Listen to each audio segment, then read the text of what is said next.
Hello दोस्तों, कैसे हैं आप सब लोग। उम्मीद करता हूं काफी अच्छे होंगे। तो दोस्तों आज आईपीओ से थोड़ा सा हटके टॉपिक होने वाला है और वो टॉपिक है डिविडेंड का। मतलब वेदांता ने फिर डिविडेंड का अनाउंसमेंट कर दिया है।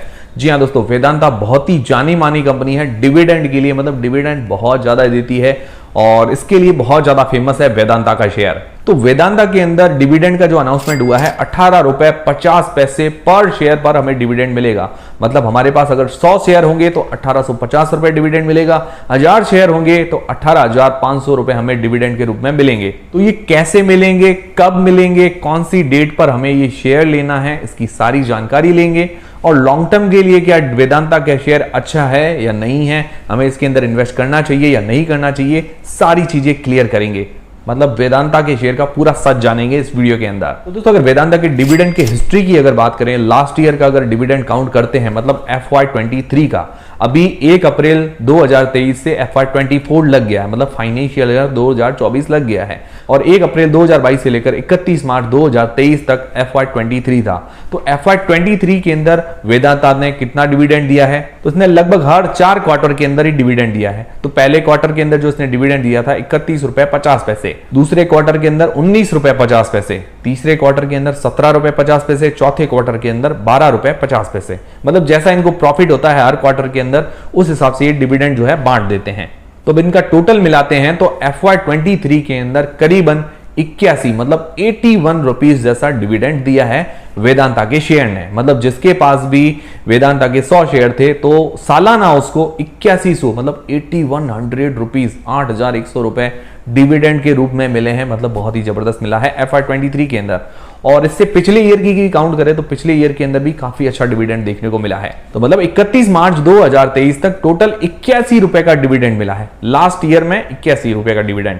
अब इसने क्या है कि FY23 के अंदर ही, मतलब मार्च के अंदर ही, मार्च 2023 के अंदर भी एक और डिविडेंड का अनाउंसमेंट कर दिया था 20 रुपए 50 पैसे का। पर इसकी जो एक्स डेट थी, मतलब जो रिकॉर्ड डेट होती है, वो क्या है कि FY24 के अंदर थी। मतलब जो हमें डिविडेंड मिला है वो FY24 के अंदर मिला है। चाहे तो आप इसको FY23 के अंदर काउंट कर लो तो 101 रुपए 50 पैसे हो जाते हैं। मतलब इतना डिविडेंड हो जाता है सालाना। पर हमें एक मिला है FY24 के अंदर, तो हम इसको क्या है कि FY24 के अंदर ही काउंट करते हैं। तो टोटल जो FY23 मतलब पूरे एक साल के अंदर जो डिविडेंड मिला है 81 रुपीज का। तो अगर 81 रुपीज का डिविडेंड मिला है एक साल के अंदर, तो उसका अगर डिविडेंड यील्ड निकालते हैं, मतलब सालाना हमें कितना परसेंटेज इस शेयर से डिविडेंड मिलता है, तो उसका डिविडेंड यील्ड करीब करीब 30% के आसपास का निकल आता है। 30% बहुत ही जबरदस्त होता है। मतलब डिविडेंड से जो कमाई दे रही है सालाना 30%, मतलब 100 रुपए का अगर शेयर है तो सालाना हमें इससे 30 रुपए सिर्फ डिविडेंड से ही मिल रहे हैं। तो ये बहुत जबरदस्त बात होती है। मतलब 1 लाख रुपए अगर आपने इसके अंदर इन्वेस्ट किए हैं तो सालाना 30,000 रुपए सिर्फ डिविडेंड से मिले हैं FY23 के अंदर। तो ये डिविडेंड यील्ड होती है। आपको कैलकुलेट करके भी बता देता हूं। तो देखिए अगर इसकी एवरेज प्राइस हम देखें तो 260 रुपए से लेकर 280 रुपए के बीच में ये शेयर जो है करीबन एक साल से चल रहा है। हम इसकी एवरेज प्राइस 270 ही मान लेते हैं, क्योंकि आप देख सकते हैं इसकी प्राइस अभी 280 रुपए के आसपास चल रही है।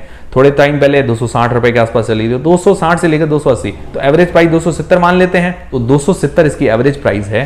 तो इसका 10% कितना हुआ, 27 रुपए। 270 का 10% 27 रुपए। तो 10% 27 रुपए है, तो 30% कितना हुआ 81, मतलब 81 रुपीज। तो FY23 के अंदर सालाना ये कितना डिविडेंड दे चुकी है, करीबन 81 रुपीज, मतलब 81 रुपए इसने डिविडेंड दिया है। तो टोटल कितना हो गया 30% जैसा इसने सालाना डिविडेंड दिया है। ये मैंने आपको कैलकुलेट करके भी बताया है, मतलब हवा में बात नहीं की है, पूरा कैलकुलेट करके आपको बताया है। तो सालाना इसने इतना डिविडेंड दिया है करीबन 30% का। और इससे पिछले साल की भी बात करें, मतलब FY22 के अंदर भी अगर बात करें तो FY22 के अंदर भी करीबन 20 से 25% का डिविडेंड था। तो हम इससे उम्मीद कर सकते हैं कि सालाना ये 20 से 30% का डिविडेंड हर साल दे रही है। और इससे पिछले साल FY21 के अंदर भी हमें काफी बढ़िया डिविडेंड देखने को मिला है। मतलब वेदांता जो है वो डिविडेंड के लिए काफी ज्यादा फेमस है और इसका डिविडेंड यील्ड जो है हर साल थोड़ा थोड़ा करके बढ़ रहा है। तो ये अच्छी बात है। तो इसके अंदर कुछ रिस्क भी है, कुछ फायदे भी है, वो भी मैं आगे आपको बताता हूं। तो देखिए अभी इसने जो अभी डिविडेंड का अनाउंसमेंट किया है 18 रुपए 50 पैसे पर शेयर पर, मतलब एक शेयर जिसके पास है उसको 18 रुपए 50 पैसे का डिविडेंड मिलेगा। तो ये कितनी फेस वैल्यू पर मिलेगा, जो इसकी फेस वैल्यू मतलब जो ओरिजिनल प्राइस होती है किसी भी शेयर की, तो इसकी फेस वैल्यू है 1 रुपए। तो फेस वैल्यू पर 1850% का डिविडेंड मिलेगा। मतलब आप न्यूज के अंदर सुनते हैं ना कि 300% का डिविडेंड, मतलब उस शेयर की प्राइस अगर 100 रुपए है तो 300 रुपए का डिविडेंड नहीं मिलता है। तो उसके अंदर क्या होता है कि इसकी जो फेस वैल्यू होती है, इसकी फेस वैल्यू 1 रुपए है, तो उसका 1850%, मतलब 18 रुपए 50 पैसे वो डिविडेंड मिलता है। मतलब काफी लोग क्या है कि न्यूज के अंदर ऐसा सुनते हैं कि 300%, 1850%, मतलब 18 गुना थोड़ी डिविडेंड मिलेगा, ये सिर्फ फेस वैल्यू पर काउंट होता है। तो ये भी बात आपको समझ में आ गई। समझ में आई है तो वीडियो को एक लाइक जरूर करें, क्योंकि इससे हमें काफी मोटिवेशन मिलता है ऐसे जानकारी रिलेटेड वीडियोस बनाने का। और दोस्तों, चैनल पर नए हो तो चैनल को जरूर सब्सक्राइब कीजिए, बेल आइकन पर दबा के रख लीजिए, ताकि आपको ऐसे वीडियो के नोटिफिकेशन मिलते रहे और जानकारी वगैरह आपको मिलती रहे। और फ्री में डीमेट अकाउंट खुलवाना है तो उसकी लिंक डिस्क्रिप्शन के अंदर है। टेलीग्राम चैनल को जरूर ज्वाइन कीजिए, ताकि क्या है कि वीडियो का नोटिफिकेशन वगैरह आपको मिलता रहेगा। और इंस्टाग्राम पर भी हमें फॉलो करना ना भूलिएगा, सबकी लिंक डिस्क्रिप्शन के अंदर है। तो पर शेयर 18 रुपए 50 पैसे का जो डिविडेंड देगी, उसके अंदर 6,877 करोड़ रुपए ये इन्वेस्टर्स के अंदर बांटेगी। तो ये हमें कब तक शेयर लेना है तब हमें डिविडेंड मिलेगा, तो 30 मई इसकी रिकॉर्ड डेट रखी गई है। रिकॉर्ड डेट क्या होता है, जिसके अंदर क्या है कि रिकॉर्ड डेट उस तारीख तक हमारे डीमेट अकाउंट के अंदर वो शेयर होना चाहिए। मतलब रिकॉर्ड डेट के अंदर क्या है कि चेक करते हैं कि किस किस के डीमेट अकाउंट के अंदर 30 मई को वेदांता का शेयर है, तो वो क्या है कि डिविडेंड के लिए एलिजिबल हो जाते हैं। तो 30 मई को अगर डीमेट अकाउंट के अंदर होना चाहिए तो हमें एक दिन पहले लेना पड़ता है, क्योंकि एक दिन बाद क्या है कि शेयर की हमारी डिलीवरी होती है, तो वो डीमेट अकाउंट के अंदर एक दिन बाद आता है। तो हमें शेयर जो है एक दिन पहले लेना है, मतलब 29 मई को लेना है। पहले क्या होता है कि 2 दिन डिलीवरी के लगते थे, अब एक दिन ही लगता है। तो 29 मई, एक दिन पहले आप इसके शेयर को ले लीजिए, 30 मई को आपके डीमेट अकाउंट के अंदर आ जाएगा। तो रिकॉर्ड डेट इसकी 30 तारीख को है, तो आप क्या है कि डिविडेंड के लिए एलिजिबल हो जाएंगे। फिर उसके बाद चाहे तो आप सेल कर सकते हैं, पर 30 तारीख तक आपके डीमेट अकाउंट के अंदर ये शेयर जो है होना चाहिए। और आप चाहें तो कुछ दिन पहले भी लेके रख सकते हैं, ऐसी कोई दिक्कत वाली बात नहीं है। तो वेदांता ने लगभग हर क्वार्टर के अंदर डिविडेंड दिया है, सालाना लगभग 20 से 30% जैसा हमें डिविडेंड की उम्मीद कर सकते हैं। मतलब बढ़िया रिटर्न है। शेयर ने तो इतना ज्यादा रिटर्न नहीं दिया, पर डिविडेंड से तो काफी बढ़िया रिटर्न। मतलब नॉर्मल अगर शेयर को भी देखे तो इतने ज्यादा रिटर्न नहीं देते जितना इसने डिविडेंड के अंदर ही दे दिया है। तो क्या अभी शेयर को हमें बाय करना चाहिए या नहीं करना चाहिए, लॉन्ग टर्म के लिए कैसा है, तो वो भी सारी चीजें क्लियर करते हैं। डिसीजन तो आपको लेना है कि आपको क्या करना है, पर सारी चीजें क्लियर मैं कर दूंगा। तो अगर आप इसका शेयर का चार्ट देखिए, मैक्सिमम अगर आप इसका चार्ट देखते हैं तो 20 से 22 साल का जो भी चार्ट देखते हैं, तो अप्स एंड डाउन ज्यादा, मतलब साइन वेव, जो साइन का चार्ट होता है, साइन थीटा कॉस थीटा, तो साइन वेव जैसा इसका चार्ट बना हुआ है। अप्स एंड डाउन चार्ट के अंदर है। कोई कोई चार्ट अगर आप देखिए जिसके अंदर शेयर के अंदर जबरदस्त ग्रोथ होती है, तो चढ़ते हुए हमें ग्राफ देखने को मिलते हैं, ऐसे ग्राफ देखने को मिलता है। पर इसके अंदर आप चार्ट देखिए कैसा हमें देखने को मिल रहा है, ups and down, ups and down, ups and down. क्योंकि डिविडेंड देती है ना, डिविडेंड वाली जितनी भी कंपनी आप देख लीजिए, जो ज्यादा डिविडेंड देगी उनके चार्ट हमें ऐसे ही देखने को मिलेंगे, अप्स एंड डाउन वाले। क्योंकि उन शेयर्स के अंदर ज्यादा हमें ग्रोथ देखने को नहीं मिलती है। अगर ज्यादा ग्रोथ चाहिए तो लॉन्ग टर्म के अंदर रखिए, लॉन्ग टर्म के अंदर हमें जबरदस्त ग्रोथ देखने को मिलेगी। पर शॉर्ट टर्म के अंदर अगर आप उम्मीद कर रहे हैं तो शॉर्ट टर्म के अंदर नॉर्मल रिटर्न ही आप उम्मीद कर सकते हैं, ज्यादा रिटर्न की उम्मीद नहीं कर सकते हैं। इसके 5 साल का आप रिटर्न देख लीजिए, 5 साल के अंदर कोई खास रिटर्न बना के ही नहीं दिया है, सामने 5 साल के अंदर डाउन चला गया है। पर अगर आप इसका ओवरऑल रिटर्न देखिए, मैक्सिमम 20 से 22 साल का रिटर्न देखिए, तो इसने हाई बनाया है 495 रुपए पर, इसने लो बनाया है 1.52 रुपए पर। तो अगर इसका हाई और लो भी पकड़ते हैं तो करीबन 325 गुना रिटर्न है, करीब करीब 20 से 22 साल के अंदर। मतलब जिसने भी 1 लाख रुपए इन्वेस्ट किए थे इस शेयर के अंदर 20 से 22 साल पहले, उसके लगभग 3 करोड़ 25 लाख रुपए जैसे हो चुके हैं आज की तारीख में। तो मतलब लॉन्ग टर्म में अगर आप इसको रखते हैं तो बढ़िया फायदा देखने को मिलता है। पर अगर आप शॉर्ट टर्म के अंदर उम्मीद कर रहे हैं 3 साल, 4 साल, 5 साल के अंदर, तो नॉर्मल आपको फायदा देखने को मिले, मतलब ज्यादा कोई खास रिटर्न देखने को नहीं मिलेंगे। पर हाँ, डिविडेंड से इसकी इनकम जरूर होती रहेगी। मतलब ये सालाना जो डिविडेंड दे रही है उससे इनकम जरूर होती रहेगी। अब ये भी फिक्स थोड़ी होता है कि भाई ये हर साल डिविडेंड देगी ही, पर वेदांता का रिकॉर्ड रहा है कि उसने हर साल डिविडेंड दिया है। तो 20 से 30% जैसा डिविडेंड हम उम्मीद कर सकते हैं, क्योंकि पिछले साल इसने 30% जैसा डिविडेंड दिया है। ये बात समझ में आ गई। अगर डिविडेंड वाला कोई भी शेयर लेना तो लॉन्ग टर्म में आपको रखना पड़ेगा। और या तो ये कर दीजिए, जब भी रिकॉर्ड डेट आती है उससे 1-2 दिन पहले ले लीजिए, जब भी आपका डिविडेंड आ जाए फिर सेल कर दीजिए, ऐसा भी आप कर सकते हैं। पर इसके अंदर आपको चौकन्ना रहना पड़ेगा, बहुत ध्यान रखना पड़ेगा।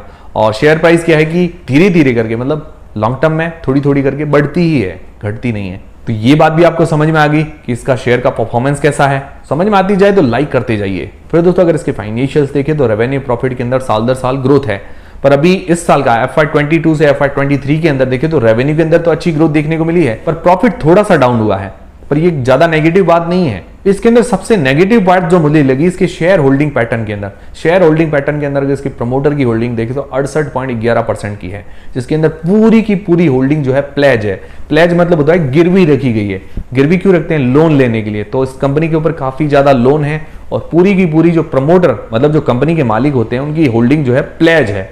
गिरवी है। तो ये सबसे बड़ा रिस्क है इस कंपनी के अंदर। बाकी कोई ज्यादा कंपनी के अंदर रिस्क नहीं नजर आए, यही सबसे बड़ा रिस्क है। इसकी प्रमोटर की होल्डिंग प्लेज है तो डूबने का खतरा भी रहता है। तो ये सबसे बड़ा रिस्क, ये भी ध्यान में रखिएगा। फिर ये कंपनी काम क्या करती है, तो इस कंपनी का जो काम है ये माइनिंग करती है, मतलब खुदाई करती है मिनरल्स की, silver, zinc, aluminium, copper, lead, oil and gas. तो इन सब की क्या है कि माइनिंग करती है और उनको सेल वगैरह करती है। तो ये इसका काम है वेदांता का। तो ओवरऑल इस कंपनी को देखें तो मैंने सारी चीजें आपको बताई। कुछ रिस्क भी है इसके अंदर। रिस्क तो मुझे यही लगा कि पूरी प्रमोटर की होल्डिंग प्लेज है, मतलब गिरवी है, लोन थोड़ा ज्यादा है, ये सबसे बड़ा रिस्क लगा। बाकी ओवरऑल कंपनी बढ़िया नजर आ रही है। तो रिस्क ले सकते हैं तो आपको अच्छा डिविडेंड के रूप में बढ़िया रिटर्न भी देखने को मिल जाएगा। सालाना 20 से 30% जैसा आप डिविडेंड से उम्मीद कर सकते हैं। पिछले साल 30% दिया था, इस साल भी काफी अनाउंसमेंट हो चुकी है। 20 रुपए 50 पैसे एक बार दिया है, अभी 18 रुपए 50 पैसे और दे रही है। मतलब डिविडेंड तो ये हर क्वार्टर में दे ही रही है। तो ये सारी बातें ध्यान में रखते हुए आप कोई भी डिसीजन लीजिए कि आपको शेयर लॉन्ग टर्म के लिए लेना है नहीं लेना है। बाकी ओवरऑल ये लार्ज कैप कंपनी है तो डूबने का जो खतरा है वो थोड़ा सा कम नजर आ रहा है। मतलब कंपनी क्या है कि वेदांता का नाम काफी अच्छा है, लार्ज कैप कंपनी है तो रिस्क थोड़ा सा कम है। और मेरे पास भी कुछ शेयर है, मैंने डिविडेंड के लिए ले रखे हैं। मतलब आप अगर आपका पूरा अमाउंट है, मान लो 1 लाख रुपए आपका पोर्टफोलियो है पूरा का पूरा, तो आप 5% 10% जैसे वेदांता के शेयर ले सकते हैं। इससे ज्यादा रिस्क मत लीजिए। सारी चीजें क्लियर कर दी मैंने वेदांता के शेयर को लेकर।